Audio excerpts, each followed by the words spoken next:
Hello students. तो जो topic है एक्सक्रीटरी सिस्टम, उसमें अभी तक हमने क्या क्या कंप्लीट कर लिया है स्टूडेंट्स। पहला टॉपिक उसमें नाइट्रोजिनस वेस्ट प्रोडक्ट फिनिश हो चुका है।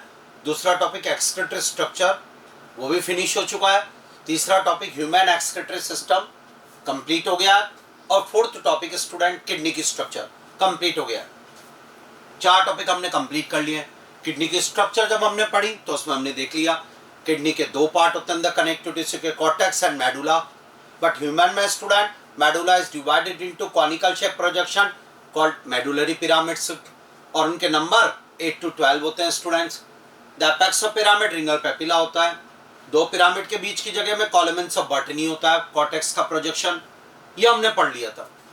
हमने वहां एक और पॉइंट पढ़ा था स्टूडेंट्स, और वो था कि each kidney has 1 million nephron. So next topic हमारा जो इस चैप्टर में आएगा वो आएगा nephron, also known as the uriniferous tubule student. This is the structural and functional unit of kidney nephron. Urine is formed in nephron student. Structural function unit nephron हो जाएगी।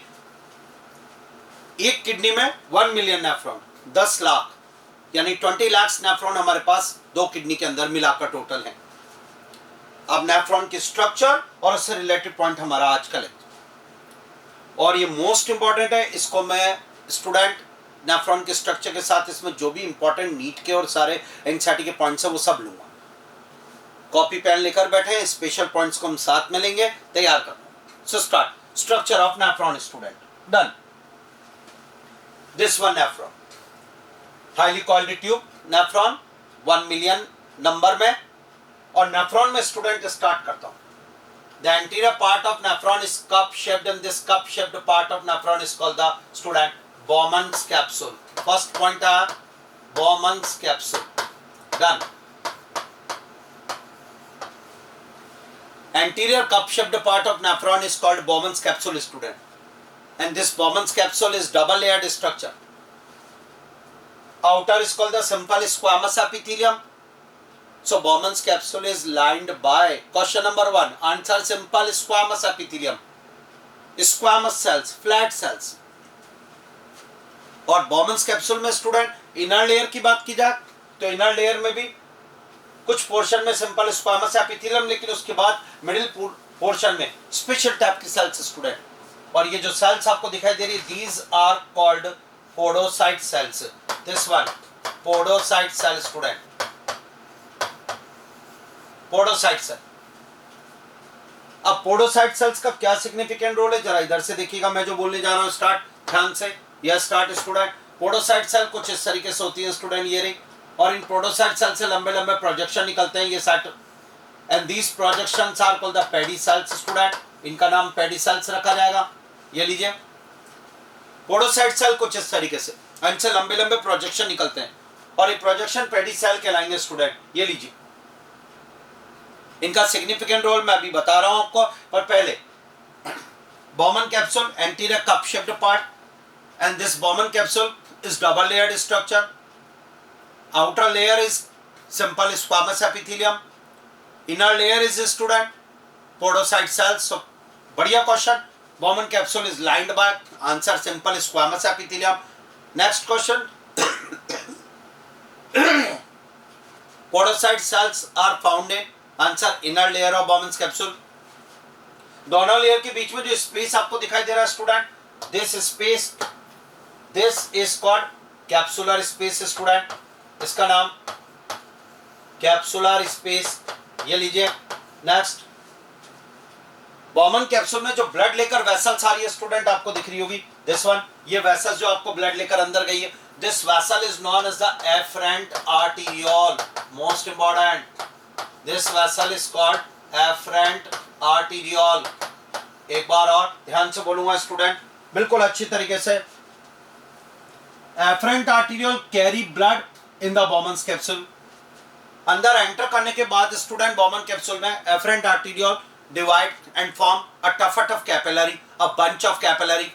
ये रहा this one, bunch of capillary, and this bunch of capillary student, this bunch of capillary is known as, जवाब जाएगा student glomerulus।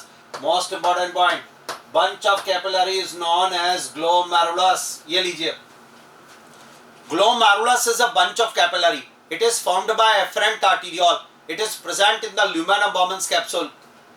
Glomerulus and Bowman's capsule are known as the Malpighian body, student. Also called the renal corpuscles. दोबारा बोलूंगा, first word Malpighian corpuscles. Nephron के structure का first term Malpighian body, also known as the renal corpuscle.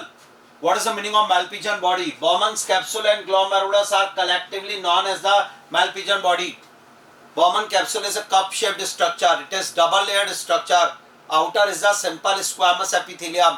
Inner is the podocyte cells, student. Glomerulus is a tough capillary. It is formed by the afferent arteriole. दूसरे and पर student capillary rejoin हो जाएगी और वहां से एक vessel blood को लेके बाहर आएगी and this vessel is called the efferent arteriole. ध्यान से देखना, एक ये पॉइंट हटा रहा हूं स्टूडेंट, ये pedicel podocyte cell and this is known as the efferent arteriole. So efferent arteriole blood को लेकर बाहर चलेगी स्टूडेंट, इफरेंट आर्टेरियोल. तो आज एक important point, Bowman capsule cup shaped structure. Afferent arteriole Bowman capsule में ब्लड लेकर एंटर करती है, कैपिलरी का बंच बनाती है, दिस इज कॉल्ड ग्लोमेरुलस. और इफरेंट आर्टेरियोल कैपिलरी को जो है ब्लड को लेके बाहर चली जाती है. सो बॉमन कैप्सूल में एफरेंट आर्टेरियोल ब्लड लेकर आए और इफरेंट आर्टेरियोल ब्लड लेके बाहर गई. अब यहाँ जो इंपॉर्टेंट पॉइंट आपको मुझे बताना है वो देखिए डायग्राम में. एफरेंट आर्टेरियोल का डायमीटर इफरेंट आर्टेरियोल से ज्यादा दिख रहा होगा. The diameter of afferent arteriole is more than efferent arteriole. और इसका क्या सिग्निफिकेंट रोल हुआ, जितना ब्लड अंदर एंटर कर रहा है उतना ब्लड बाहर नहीं निकल रहा है. The amount of blood more enter into student. और जितना ब्लड अंदर गया उतना ब्लड बाहर नहीं निकला, तो ब्लड ग्लोमेरुलस में रुका. और ग्लोमेरुलस में जब ब्लड रुकेगा स्टूडेंट तो उस पर प्रेशर लगेगा और ऐसी कंडीशन में ब्लड यहाँ से फिल्टर होकर बॉमन कैप्सूल में आ जाएगा. सो ब्लड का अल्ट्रा फिल्ट्रेशन होगा माइन्यूट एपर्चर से, ब्लड का अल्ट्रा फिल्ट्रेशन होगा माइन्यूट एपर्चर से, और वह एपर्चर ग्लोमेरुलस कैपिलरी में होंगे. और वो जब होगा स्टूडेंट फिल्ट्रेशन, जबकि ब्लड ग्लोमेरुलस में रुकेगा हाई प्रेशर की वजह से. और वो कब रुकेगा, जब डायमीटर जो है एफरेंट आर्टेरियोल का ज्यादा है इफरेंट आर्टेरियोल से. तो afferent arteriole diameter more than efferent arteriole, so blood student glomerulus में रुकेगा, उस पर प्रेशर लगेगा और ब्लड फिल्टर होगा. This is called ultra filtration of blood. Ultra filtration of blood occur in the glomerulus student. Done. ये हमारा एक पॉइंट हो गया यहां तक का. अगर मैं आज आपसे एक बात कहूं, if their diameter become equal then what will be happen, तो आप बोलोगे जितना ब्लड एंटर करा उतना ब्लड अगर बाहर निकल गया तो यहाँ ब्लड नहीं रुकेगा, तो उस पर प्रेशर नहीं लगेगा. ऐसी कंडीशन में स्टूडेंट, समझ में आ गई मेरी बात आपको जो मैं बोल रहा हूँ, ऐसी कंडीशन में student ultra filtration of blood नहीं होगा. सो ऑल इंडिया पीएमटी का question, if the diameter of afferent arteriole become equal to efferent arteriole, what will be happen? Answer is no ultra filtration. Done. अब ध्यान से सुनिए, Bowman capsule complete हुआ. First point renal कॉर्पस्कल्स complete, यानी हम points लिखते चले अगर, तो हमारे पास पहला पॉइंट आता है मैल्पिजियन बॉडी, रीनल कॉर्पस्कल्स, तो इजिकल टू जवाब गया Bowman's capsule student. Bowman's capsule plus glomerulus, ये होता है ग्लोमेरुलस, ये होता है renal corpuscles student. So Malpighian body renal corpuscles is equal to Bowman's capsule plus glomerulus. ये डन. आइए अब नेक्स्ट पॉइंट पे बात करेंगे स्टूडेंट. यहां से आया और वो ये कि बॉमन कैप्सूल के बाद एक शॉर्ट पोर्शन होता है बट स्ट्रेट होता है, and this straight short portion is known as student, this is called neck of nephron. This one neck, और इस नेक में पाए जाते हैं student cilia. It is ciliated epithelium. यहाँ पर सीलिया होते हैं जो अंदर छनकर आने वाले फ्लूइड को जो है स्टूडेंट मूव कराने का काम करते हैं, सीलिया. और अब बॉमन्स कैप्सूल जो होती है, this is called the renal tubule student. Next nephron का पोर्शन रीनल ट्यूब्यूल होता है, जो ट्यूब लाइक स्ट्रक्चर होती है, पूरा ट्यूब में होता है. और उस रीनल ट्यूब्यूल का फर्स्ट पोर्शन स्टूडेंट जो आपको दिख रहा है, ये हाईली कॉइल्ड है और बॉमन कैप्सूल के क्लोज है student. So this is called the convoluted tubule, and Bowman capsule के पास proximal convoluted tubule PCT. Next portion अगर बात की जाए Bowman's कैप्सूल के स्टूडेंट के बाद नेफ्रॉन की नेक्स्ट स्ट्रक्चर PCT कहलाएगी student. Full form proximal convoluted tubule. यह हाईली कॉइल्ड ट्यूब होती है। क्वेश्चन नेक्स्ट आता है लाइंड बाय, तो स्टूडेंट ध्यान से सुनना जो मैं बोल रहा हूं, it is lined by the cuboidal epithelium student. ये इसमें कोबॉइडल एपिथेलियम होती है, क्यूब लाइक सेल्स होती है स्टूडेंट, और उन क्यूब लाइक सेल्स के अंदर जबरदस्त माइक्रोविलाई की ब्रश बॉर्डर होती है स्टूडेंट, माइक्रोविलाई की ब्रश बॉर्डर, या so brush border epithelium found in answer PCT, most important point. और ध्यान रखना जब भी ब्रश बॉर्डर एपिथेलियम होती है तो एब्जॉर्प्शन सरफेस एरिया बढ़ जाता है। तो आज जो फिल्टर यहाँ छनकर आया फिल्ट्रेट स्टूडेंट, वो जब पीसीटी से पास होगा तो उसका मैक्सिमम रीअब्जॉर्प्शन हो जाएगा और उसे वापस ब्लड में रिटर्न कर दिया जाएगा। So maximum reabsorption of filtrate occur in answer PCT. Total filtrate जो छनकर यहाँ से पास होगा उसका 65 से 70% पोर्शन पीसीटी में रीअब्जॉर्ब हो जाएगा। Maximum reabsorption occur in PCT. PCT is lined by the simple cuboidal epithelium with microvilli brush border student. ये डन हुआ। तो आज अगर मैं बोलूं आपसे कि मैक्सिमम रीअब्जॉर्प्शन पीसीटी में क्यों हुआ, तो जवाब क्या ये है, it is highly coiled tube? Please tell me. No, जवाब इसका ये है student, because it is lined by brush border epithelium, और brush border increase absorption surface area.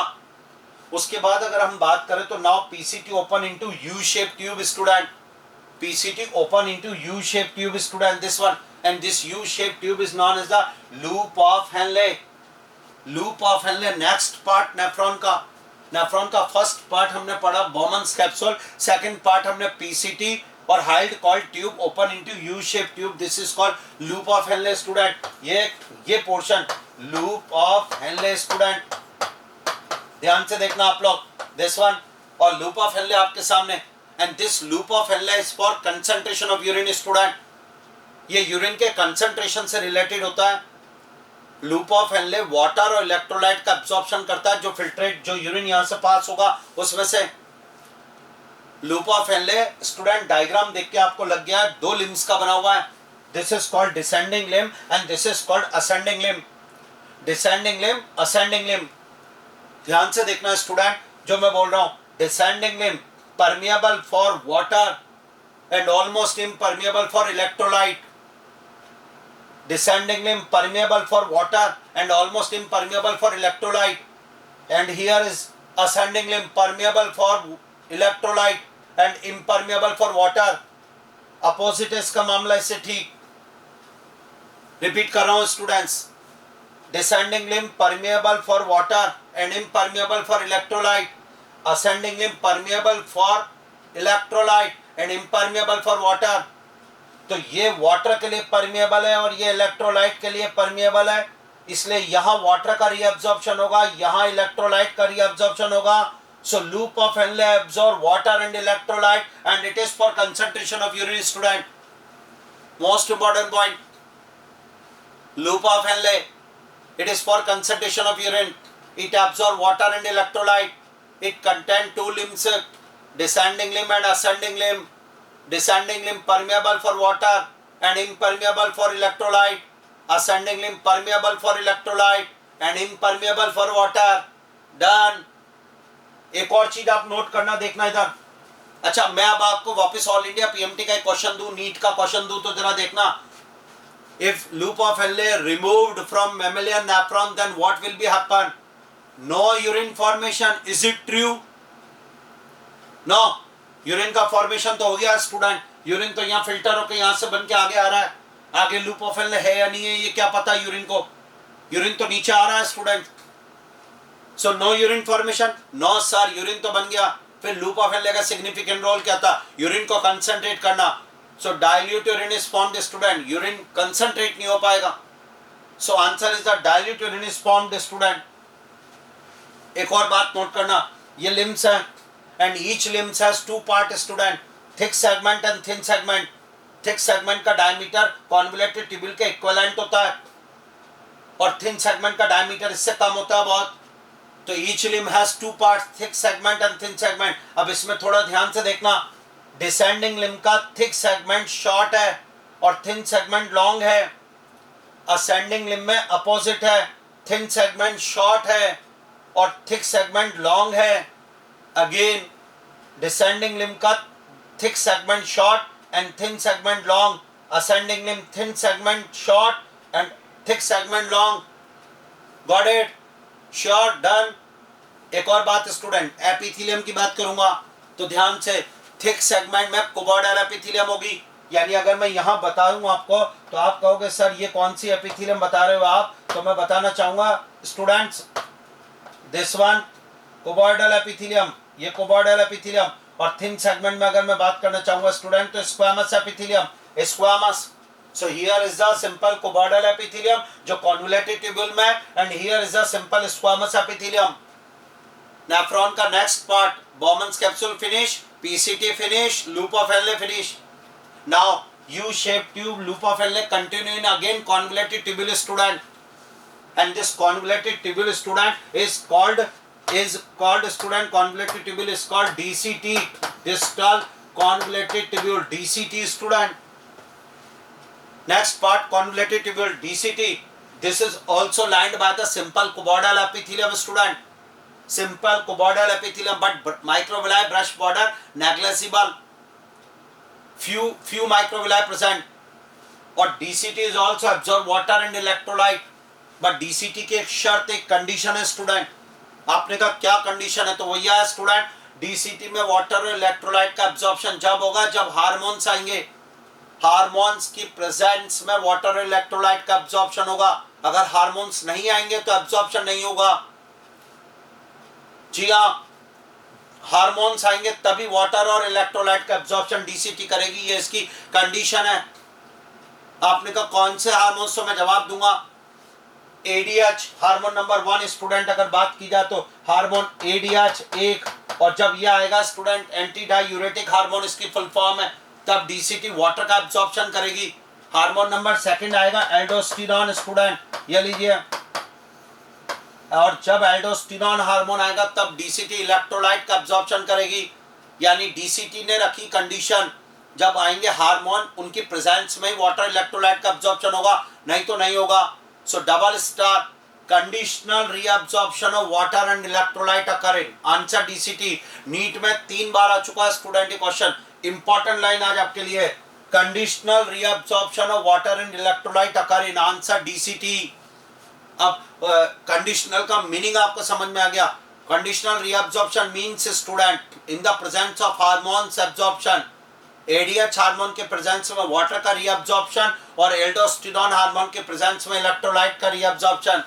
तो ये डन हुआ हमारे पास एडीएच और एल्डोस्टेरोन।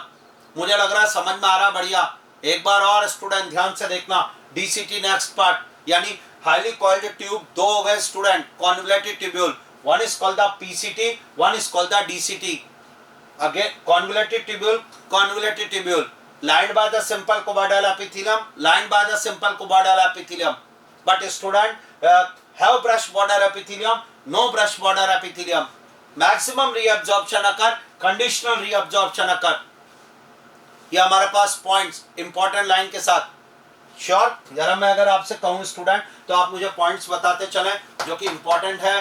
जरा स्टार्ट एक बार और, कंसंट्रेशन स्टूडेंट, कंसंट्रेशन अगर मैं बात करूं, कंसंट्रेशन ऑफ यूरिन, तो जवाब आपको देना है लूप ऑफ हेनले।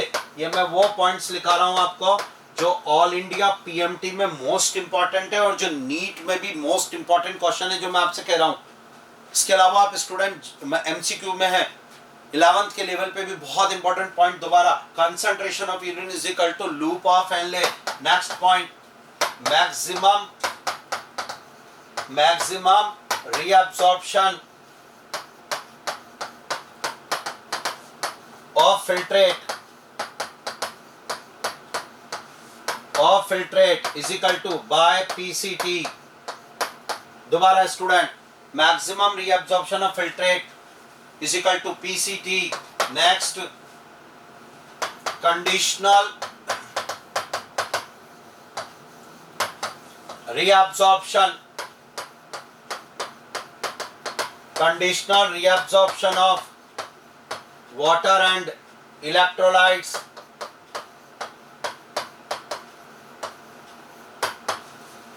जवाब डीसीटी। सब इंपॉर्टेंट लाइन हम ले रहे हैं student. Brush border epithelium found इन, जवाब PCT। मैक्सिमम रीअब्जॉर्प्शन अकर इन, जवाब PCT। Conditional reabsorption of water in electrolyte, जवाब DCT। कंसंट्रेशन ऑफ यूरिन, जवाब loop of Henley. Descending limb is permeable for, जवाब water. Ascending Liam is permeable for, answer electrolyte. Done, sure. ये यहां तक का दोबारा अपने डायग्राम पे फिर आएंगे स्टूडेंट। हमने फर्स्ट पार्ट बॉमन्स कैप्सूल कंप्लीट किया, second PCT, third loop of Henley और फोर्थ DCT कंप्लीट स्टूडेंट। अब यहां से मेरी बात को फिर सुनना, DCT का टर्मिनल एंड स्ट्रेट हो जाएगा and open into a long duct student, long straight duct, and this long straight duct is called collecting duct. Yes student, this is called collecting duct. ये कलेक्टिंग डक्ट के नाम से student. दोबारा, many DCT open into a long straight duct called collecting duct. ये देखिए आप, एक DCT है इधर, ये ऐसे करके स्टूडेंट।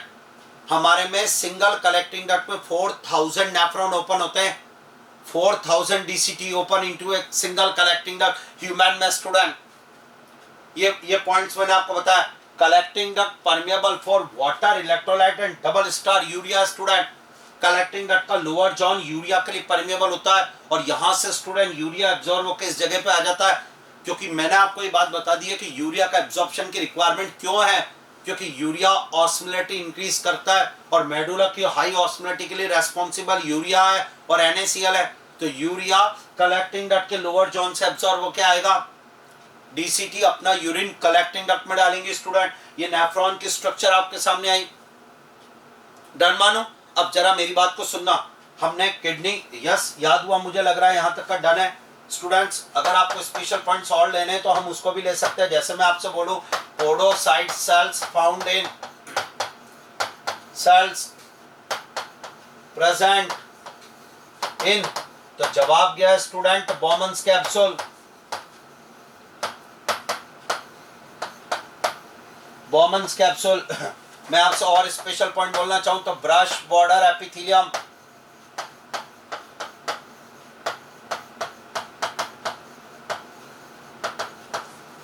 फाउंड इन, तो जवाब गया PCT। यस स्टूडेंट, ये हमारे पॉइंट्स हैं जो इंपॉर्टेंट है, जो मैंने आपको एक्सप्लेन कर दिया।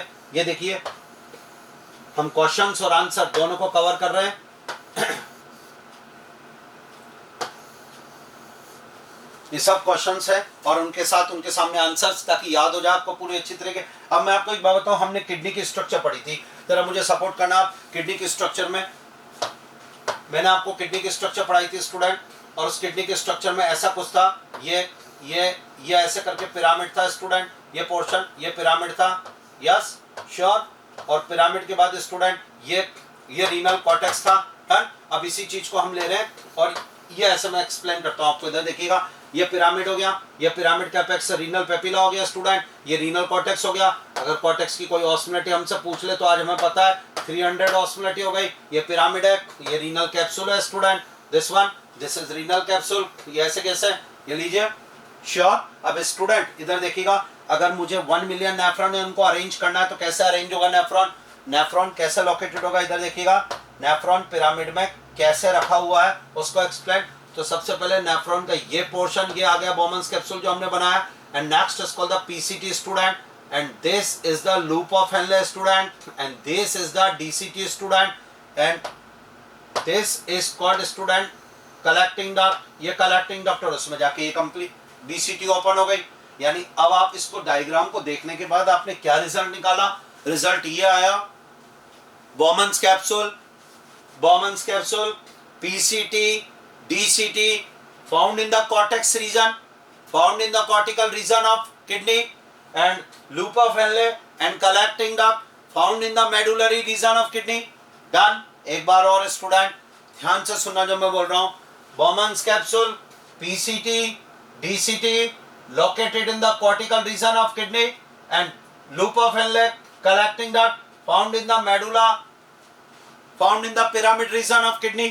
Done. ये हमारे पास पॉइंट तो अब हमने सब कुछ ले लिया स्टूडेंट, लोकेशन भी देख ली और सब कुछ तैयार। ये नेफ्रॉन की स्ट्रक्चर आपके सामने आई, जरा मुझे रिवाइज करवा दें कोई भी चीज।